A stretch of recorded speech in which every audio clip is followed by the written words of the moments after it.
warahmatullahi wabarakatuh. Perkenalkan, nama saya Adelia Salsabila. Dan saya Nur Laila. Nah, pada kesempatan kali ini kita akan membahas mengenai satu topik yang menarik, yaitu tentang IHSG. Sebelum membahas lebih jauh, apa sih IHSG itu? Nah, jadi IHSG adalah angka yang menunjukkan pergerakan gabungan semua harga saham di Bursa Efek. Jadi lewat IHSG kita bisa lihat apakah pasar saham lagi naik, turun, atau stabil dari waktu ke waktu. Ini semacam ringkasan kondisi pasar dalam satu angka. Nah, pernah nggak sih kalian mendengar berita kalau IHSG itu sedang lagi mengalami kenaikan? Nah, kalau lihat di grafik terbaru, kelihatan kalau IHSG lagi ada di jalur yang positif, di mana saat ini posisinya sudah menyentuh kisaran 8.500 sampai 8.550 poin. Yang berarti ini level tertingginya sepanjang tahun.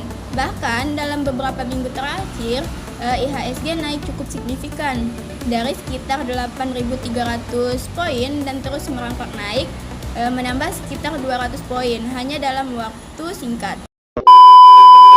Nah, kenaikan ini sebenarnya bukan hanya sekedar angka di layar, tetapi juga dapat menjadi tanda penting bahwa kepercayaan investor terhadap perekonomian kita sudah meningkat. Adapun salah satu penyebab utama derasnya arus forex direct investment atau FDI yang dimana ini terus masuk ke Indonesia. Nah, hal ini tuh jelas menunjukkan bahwa dunia luar itu melihat Indonesia ini sebagai tempat investasi yang menjanjikan. Mulai dari potensi pasar yang stabil, sumber daya yang kuat, sampai dengan kebijakan pemerintah yang semakin stabil. Tidak hanya itu, penguatan IHSG ini juga didorong oleh stabilitas ekonomi dan politik dalam negeri yang tetap solid. Nah, seiring dengan terciptanya stabilitas ekonomi dan politik, di dalam negeri pasar modal Indonesia juga mendapatkan fondasi kepercayaan yang kuat. Stabilitas politik seperti minimnya gejolak sosial atau kepastian kebijakan membuat investor baik itu domestik maupun asing merasa lebih nyaman menanamkan modal. Penelitian akademis menunjukkan bahwa stabilitas politik memiliki pengaruh positif dan signifikan terhadap perkembangan pasar saham, karena investor cenderung menghindari negara yang berisiko konflik atau kebijakan tidak konsisten. Sebaliknya, ketika politik memanas atau muncul demonstrasi besar, dampaknya terhadap IHSG bisa langsung terasa, yaitu seperti pelemahan rupiah, keluarnya dana asing, dan koreksi di bursa saham. Dalam konteks makroekonomi, stabilitas sistem keuangan juga sangat penting. Misalnya, suatu laporan dari otoritas terkait menyatakan bahwa sistem keuangan Indonesia tetap terjaga meskipun ada tekanan eksternal, yaitu sinyal bagus bagi investor bahwa risiko sistematik terkendali. Nah, selain itu, pada sisi likuiditas, perbankan terutama bank milik negara atau Himbara ini memainkan peran penting dalam mendukung aktivitas sektor real dan memperkuat pasar modal. Saat perbankan memiliki likuiditas yang cukup, mereka dapat menyalurkan kredit lebih besar kepada sektor produktif seperti usaha kecil menengah, konstruksi, dan juga investasi korporasi, yang pada gilirannya ini mendorong pendapatan perusahaan. Nah, dalam konteks pasar keuangan, likuiditas bank yang sehat turut menjaga stabilitas sistem keuangan nasional yang mendukung optimisme investor untuk mempertahankan atau menambah kepemilikan aset saham. Nah, sebuah studi tentang stabilitas sistem keuangan di Indonesia itu menunjukkan bahwa likuiditas perbankan, nilai tukar, dan juga pasar saham terkait erat dalam menjaga stabilitas pasar keuangan domestik. Faktor eksternal tak kalah penting, khususnya kebijakan moneter global yang dipimpin oleh The Fed. Ketika The Fed memberikan sinyal dovish, misalnya menahan atau memangkas suku bunga, likuiditas global cenderung melonggar. Hal ini membuka ruang bagi investor global untuk mencari return lebih tinggi di pasar berkembang seperti Indonesia.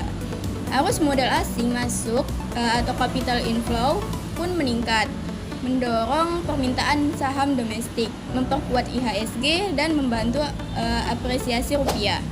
Beberapa analis menyebut bahwa fase bullish pasar saham Indonesia saat ini banyak didorong oleh ekspektasi bahwa The Fed akan melonggarkan kebijakannya, sehingga investor global kembali berminat pada aset di negara berkembang. Tak kalah penting, intervensi fiskal pemerintah melalui belanja besar untuk sektor produktif memberikan efek real yang mendukung pertumbuhan ekonomi dan juga pasar modal. Nah, misalnya nih, jika pemerintah mengalokasikan anggaran besar, misalnya 20 triliun untuk program pakan ternak atau investasi infrastruktur di sektor agrikultur. Ini akan memperkuat rantai produksi pertanian dan juga peternakan. Emiten-emiten di sektor agro, distribusi, logistik, dan konsumsi akan mendapat manfaat langsung dari peningkatan produksi dan juga permintaan. Nah, yang pada akhirnya ini bisa meningkatkan pendapatan dan juga laba korporasi. Sentimen positif dari belanja publik semacam ini itu bisa menarik investor karena dapat menciptakan ekspektasi pertumbuhan ekonomi yang lebih nyata dan berkelanjutan. Kenaikan IHSG dalam perdagangan terbaru didorong oleh meredanya ketegangan antara Amerika Serikat dan China, yang selama ini menjadi salah satu faktor utama ketidakstabilan pasar global. Setelah kedua negara menunjukkan langkah diplomatik yang lebih positif dan terbuka untuk bekerja sama, tingkat kekhawatiran pelaku pasar terhadap potensi konflik dagang maupun politik mulai menurun. Situasi ini memberikan angin segar bagi investor karena stabilitas hubungan antara dua kekuatan ekonomi terbesar dunia sangat berpengaruh terhadap arus perdagangan internasional dan pertumbuhan ekonomi global. Dengan membaiknya sentimen tersebut, investor asing kembali masuk ke pasar saham Indonesia. Nah, terlihat dari meningkatnya aliran dana yang masuk. Hal ini kemudian mendorong kenaikan harga saham di berbagai sektor, terutama sektor perbankan, energi, dan juga komunitas yang memiliki keterkaitan erat dengan perkembangan ekonomi global. Nah, kepercayaan investor ini terhadap prospek ekonomi Indonesia ikut menguat sehingga IHSG bergerak naik secara signifikan. Kelima faktor ini beroperasi secara bersamaan, hasilnya bisa sangat sinergis seperti stabilitas dalam menciptakan kepercayaan, likuiditas dan dana asing memberi daya lebih besar, dan stimulus publik memperkuat prospek fundamental korporasi. Kombinasi ini mendorong permintaan saham pada berbagai sektor, meningkatkan valuasi perusahaan, dan pada akhirnya mengangkat IHSG dalam jangka menengah hingga panjang.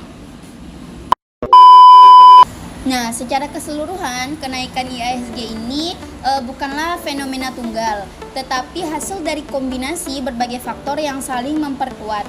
Hubungan seluruh faktor tersebut dapat menciptakan momentum yang positif yang dapat mendorong permintaan saham, meningkatkan valuasi perusahaan, dan juga pada akhirnya membawa IHSG ke level tertinggi dalam tahun ini. Nah, sekian video kami mengenai kenaikan IHSG di Indonesia. Wassalamualaikum warahmatullahi wabarakatuh. Sampai jumpa di video berikutnya.